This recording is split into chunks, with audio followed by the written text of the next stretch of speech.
আসসালামু আলাইকুম guys, welcome to our channel family fun with cooks.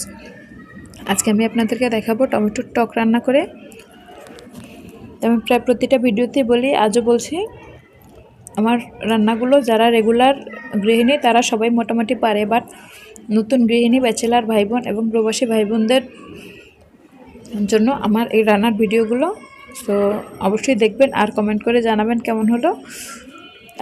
আপনার মূল্যবান মতামত জানার অপেক্ষায় রইলাম। তো প্রথমে আমি এখানে 5টা টমেটো, হাফ চা চামচ লবণ আর হাফ চা চামচ হলুদের গুঁড়া দিয়েছি।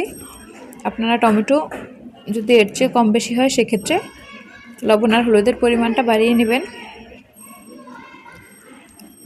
তো একটু নেড়ে চেড়ে দিয়ে এবার ঢেকে দিচ্ছি।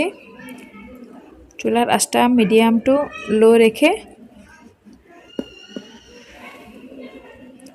তো দেখুন টমেটোটা থেকে পানি ছেড়ে দিয়েছে। এখানে একটা শুকনা মরিচ দিয়েছিলাম, এটা ক্যামেরা অফ অবস্থায় দিয়েছি তাই দেখানো হয়নি। আমি পাতিলটা চেঞ্জ করে নিয়েছি। ওই পাতিলটা আসলে আমার লাড়াচাড়া করতে অসুবিধা হয়, পাতিলটা লড়ে যাচ্ছিলো বারে বারে। তো এটাকে আমি একটু পরপর নেড়ে দিচ্ছি, দিয়ে জাস্ট এটাকে চাটনির মতো করে একদম মিশিয়ে ফেলবো। তারপরে আমি এটার মধ্যে পানি দেব। দেখুন প্রায় নরম হয়ে গিয়েছে। এই পর্যায়ে আমি এটার মধ্যে পানি অ্যাড করব। আর আমার ভিডিওটি যদি ভালো লাগে তাহলে অবশ্যই like, comment, share and subscribe করে পাশে থাকা বেল বাটনটি ক্লিক করে অল নোটিফিকেশনে দিয়ে রাখবেন, যাতে আমি নতুন কোনো ভিডিও আপলোড দেওয়া মাত্রই আপনাদের কাছে নোটিফিকেশন চলে যায়। আর আপনাদের কোনো প্রশ্ন, মতামত বা রান্নার কোনো ভুল ত্রুটি থাকলে অবশ্যই কমেন্টে জানাতে পারেন।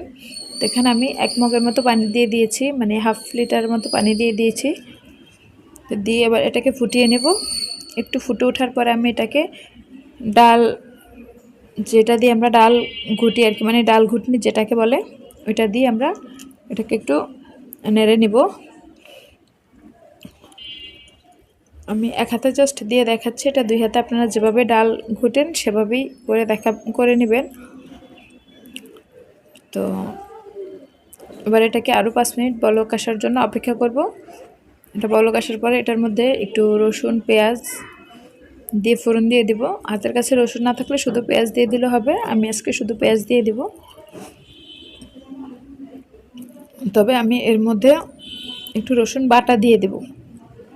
আমি প্রথম পর্যায়ে রসুন বাটা দিতে খেয়াল ছিল না, আমার আসলে আস্ত রসুন ছিল না ঘরে, সেক্ষেত্রে আমি বাটা রসুনটা ইউজ করেছি। যদি আস্ত রসুন থাকে সেক্ষেত্রে তেলের সাথে ফোড়ন দেবেন, গ্রানটা আরও বেশি ভালো লাগবে আর খেতেও মজা লাগবে। তো আমি এভাবে রসুন দিয়ে দিচ্ছি, তাতেও কোনো সমস্যা নেই। দিয়ে খুব ভালো করে ফুটিয়ে নিলে রসুনের গ্রানটা থাকবে না। তো আমার এটা প্রায় বলক এসে গিয়েছে। তো এবার আমি এর মধ্যে দিয়ে দিচ্ছি সামান্য ধনে পাতা।